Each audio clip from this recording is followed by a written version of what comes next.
Assalamualaikum warahmatullahi wabarakatuh. Salam penyuluh hukum. Sahabat penyuluh, berikut 6 dimensi analisis dan evaluasi peraturan perundang-undangan sebagaimana yang tercantum di dalam Pedoman Analisis dan Evaluasi Hukum nomor PHN garis datar 01.HN.01.03 tahun 2000 Badan Pembinaan Hukum Nasional. Dimensi yang pertama yaitu dimensi Pancasila. Analisis pada dimensi Pancasila merupakan analisis yang bertujuan melakukan penilaian sejauh mana suatu peraturan perundang-undangan menginternalisasikan nilai-nilai yang terkandung dalam sila-sila dalam Pancasila. Internalisasi nilai-nilai dari sila-sila dalam Pancasila dalam masing-masing norma yang terkandung dalam suatu peraturan perundang-undangan adalah landasan bagi pelaksanaan analisis dan evaluasi hukum terhadap suatu peraturan perundang-undangan. Nilai-nilai Pancasila ini terjabarkan dalam asas-asas umum materi muatan peraturan perundang-undangan yang dalam pedoman ini dipakai sebagai variabel penilaian pada dimensi Pancasila. Adapun nilai masing-masing sila dari Pancasila tersebut adalah sebagai berikut. Sila pertama itu sila ketuhanan yang Maha Esa.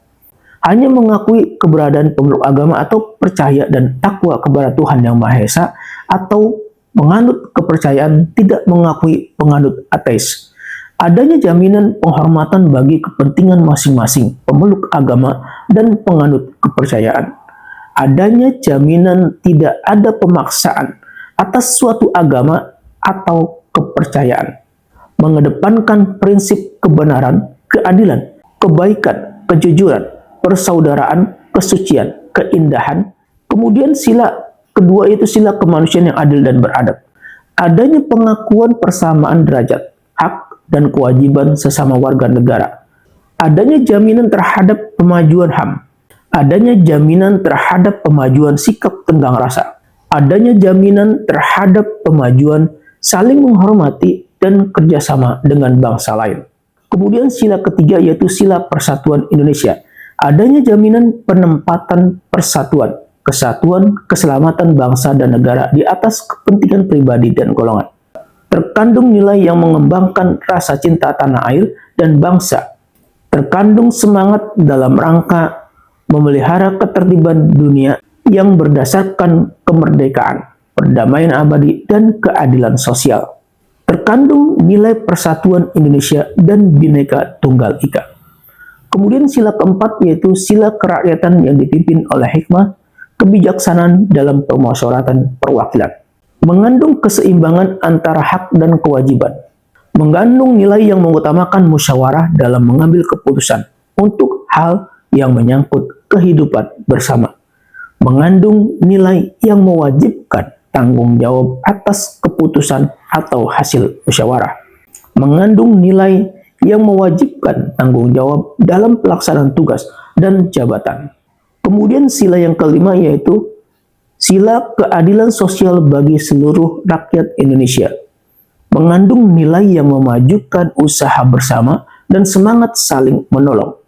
Tidak mengandung nilai yang berimplikasi pada pelegalan kegiatan yang bersifat pemerasan terhadap orang lain. Mengandung nilai yang mengedepankan sikap seimbang atau tidak berlebihan terhadap harta yang dimiliki. Tidak mengandung nilai yang dapat melegalkan penggunaan hak milik untuk hal-hal yang bertentangan dengan kepentingan umum atau kepentingan bersama. Sedangkan variabel penilaian pemenuhan nilai-nilai Pancasila yang akan dipakai dalam pedoman ini adalah pengayoman. Setiap materi muatan peraturan perundang-undangan harus berfungsi memberikan perlindungan untuk menciptakan ketentraman masyarakat. Kemudian kemanusiaan. Setiap materi muatan peraturan perundang-undangan harus mencerminkan perlindungan dan penghormatan hak asasi manusia serta harkat dan martabat setiap warga negara dan penduduk Indonesia secara proporsional. Kemudian kebangsaan. Setiap materi muatan peraturan perundang-undangan harus mencerminkan sifat dan watak bangsa Indonesia yang majemuk dengan tetap menjaga prinsip negara kesatuan Republik Indonesia. Kemudian kekeluargaan. Setiap materi muatan peraturan perundang-undangan harus mencerminkan musyawarah untuk mencapai mufakat dalam setiap pengambilan keputusan. Kemudian kenusantaraan. Setiap materi muatan peraturan perundang-undangan senantiasa memperhatikan kepentingan seluruh wilayah Indonesia, dan materi muatan peraturan perundang-undangan yang dibuat di daerah merupakan bagian dari sistem hukum nasional yang berdasarkan Pancasila dan Undang-Undang Dasar Negara Republik Indonesia tahun 1945. Kemudian Bhinneka Tunggal Ika. Setiap materi muatan peraturan perundang-undangan harus memperhatikan keragaman penduduk, agama, suku, dan golongan, kondisi khusus daerah, serta budaya dalam kehidupan bermasyarakat, berbangsa, dan bernegara. Kemudian keadilan. Setiap materi muatan peraturan perundang-undangan harus mencerminkan keadilan secara proporsional bagi setiap warga negara. Kemudian kesamaan kedudukan dalam hukum dan pemerintahan. Setiap materi muatan peraturan perundang-undangan tidak boleh memuat hal yang bersifat diskriminatif berdasarkan latar belakang, antara lain agama, suku, ras, golongan, gender, atau status sosial. Kemudian ketertiban dan kepastian hukum. Setiap materi muatan peraturan perundang-undangan harus dapat mewujudkan ketertiban dalam masyarakat melalui jaminan kepastian hukum. Kemudian keseimbangan, keserasian, dan keselarasan. Setiap materi muatan peraturan perundang-undangan harus mencerminkan keseimbangan, keserasian, dan keselarasan antara kepentingan individu, masyarakat, dan kepentingan bangsa dan negara. Variabel ini bersifat kumulatif dan atau alternatif. Penggunaan asas ini disesuaikan dengan area substansi dari suatu peraturan perundang-undangan. Semakin peraturan perundang-undangan tersebut mengatur ke arah moralitas, maka asas yang digunakan semakin komprehensif. Semoga bermanfaat.